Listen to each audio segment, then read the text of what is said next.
نحمده ونصلي على رسوله الكريم اما بعد فاعوذ باللہ من الشیطان الرجیم بسم اللہ الرحمن الرحیم۔ ہر عمل کا ایک لطف ہے، ہر عمل کی ایک حلاوت ہے، اور وہ حلاوت بندہ اتنی دیر تک اس سے مطلع نہیں ہو سکتا، اس کا فائدہ نہیں حاصل کر سکتا، اور وہ ایمان کی حلاوت اور لذت پا نہیں سکتا جب تک کہ اس کی نظر پاک نہ ہو جائے۔ اگر کوئی بندہ چاہتا ہے کہ میرے باطن میں انوار چمکے تو رزق حلال کا اہتمام کریں، ورنہ سینہ روشن نہیں ہو سکتا۔ جو مرضی کر لے، اگر رزق پاک نہیں ہے تو سینے میں روشنی نہیں آ سکتی۔ اسی طرح اگر نظر پاک نہیں ہے تو عبادت کی حلاوت نہیں مل سکتی۔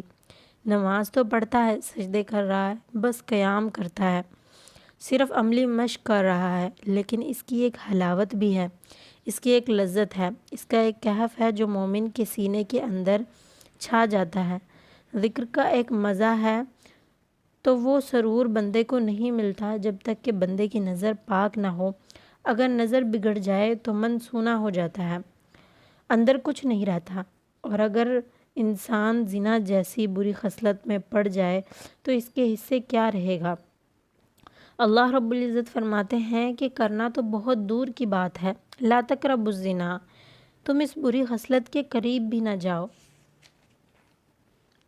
تو فرمایا کہ کسی شخص کو کسی عورت نے دعوت گناہ دی، اسی طرح کسی عورت کو کسی مرد نے دعوت گناہ دی، اور اس عورت نے اپنی عصمت اور اپنی آبرو کی حفاظت کی اور اس سے کہا میں اللہ سے ڈرتی ہوں، اور اسی طرح کسی مرد کو کسی عورت نے دعوت گناہ دی اور اس نے کہا کہ انی اخاف اللہ، میں اللہ سے ڈرتا ہوں، تو آپ صلی اللہ علیہ وسلم فرماتے ہیں، آپ صلی اللہ علیہ وسلم کا فرمان ہے کہ اس کو یہ اعزاز ملے گا کہ کل قیامت کے دن اللہ رب العزت کے عرش کا سایہ اس کو نصیب ہوگا۔ امام یافعی فرماتے ہیں، امام یافعی لکھتے ہیں کہ ایک نوجوان کپڑے کی دکان پر کام کرتا تھا اور تھا بھی بڑا ہی پارسا اور بڑا ہی خوبصورت اور حسین۔ امام یافعی لکھتے ہیں کہ اس دکان پر ایک عورت خریداری کے لیے آئی تو اس کا دل اس نوجوان پر فریفتہ ہو گیا، اور اس نے ایک ترکیب سوچی اور دوبارہ آئی تو بہت زیادہ کپڑا خرید لیا، اور مالک کی دکان سے کہنے لگی کہ میری گٹھری بہت بھاری ہو گئی ہے، اس نوجوان کو کہہ دو کہ میرے گھر چھوڑ آئے، اور مالک اس عورت کی نیت سے آگاہ نہیں ہو سکا اور اس نوجوان کو اس کے ساتھ بھیج دیا۔ جب وہ گھر میں داخل ہوا تو اس عورت نے دروازے کو مقفل کر دیا اور اس کو دعوت گناہ دینے لگی۔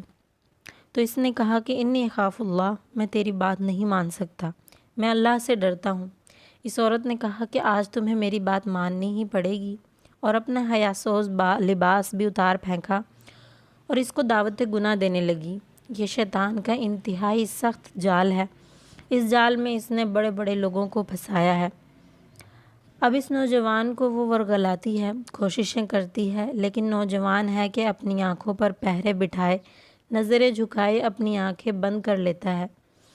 اس عورت نے بڑے جتن کیے، لیکن وہ نوجوان صرف سونا ہی نہیں تھا بلکہ اللہ رب العزت کا ولی بھی تھا۔ اس نے بہت جال پھینکے لیکن نور کو رسیوں میں جکڑا نہیں جا سکتا۔ تو اس نوجوان کے دل میں بات آئی کہ یہ شیطان کا بہت سخت جال ہے، ابھی تک تو بچتا آ رہا ہوں، ہو سکتا ہے کبھی پھنس جاؤں۔ تو اس نوجوان نے اس عورت سے کہا کہ مجھے بیت الخلا جانے دو، پھر آ کے تمہیں بتاتا ہوں۔ تو وہ اندر چلا گیا اور پخانہ کیا اور اپنے پورے بدن پر مل لیا، اور جب باہر آیا تو اس کے بدن سے بدبو اٹھنے لگی۔ اس عورت کا سارا نشہ اتر گیا اور دروازہ کھول دیا اور کہنے لگی جا، چلا جا، تو کوئی دیوانہ اور مجنون لگتا ہے۔ جب وہ دروازے سے نکلا تو نکلتے نکلتے یہ سوچتا اور اللہ رب العزت کا شکر ادا کرتا کہ مالک، میرا تن تو گندا ہو گیا ہے پر میرا من پاک ہے، میرا من ستھرا ہے۔ کائنات میں سب سے حسین چہرہ وہ ہے جو جنسی کالک سے محفوظ رہے۔ امام یافعی لکھتے ہیں کہ پھر اس نے باہر ایک چشمے سے غسل کیا، اور جب تک وہ زندہ رہا اس کے بدن سے خوشبو آتی رہی، اور جب وہ فوت ہو گیا تو اس کو دفن کر دیا گیا تو یہ خوشبو اس کی قبر کی مٹی سے آتی رہی۔ یہ اعزاز اللہ رب العزت نے اسے عطا کیا۔ بعض روایات میں اس شخص کا نام مغیرہ بتایا گیا ہے۔ لوگوں نے اس کا نام مغیرہ مشکی رکھ دیا تھا کہ وہ مغیرہ جس کے بدن سے خوشبو آتی ہے۔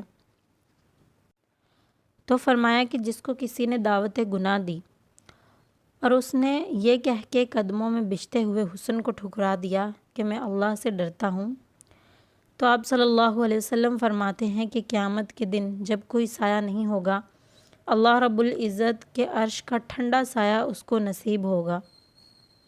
یہ اعزاز ہے ایسی پارسائی کا جو اللہ رب العزت اپنے بندوں کو عطا فرمائیں گے۔ اللہ رب العزت سے دعا ہے کہ اللہ رب العزت ہمیں پاک زندگی عطا فرمائے، حیا اور پارسائی نصیب عطا فرمائے۔ وآخر دعوانا ان الحمد للہ رب العالمین۔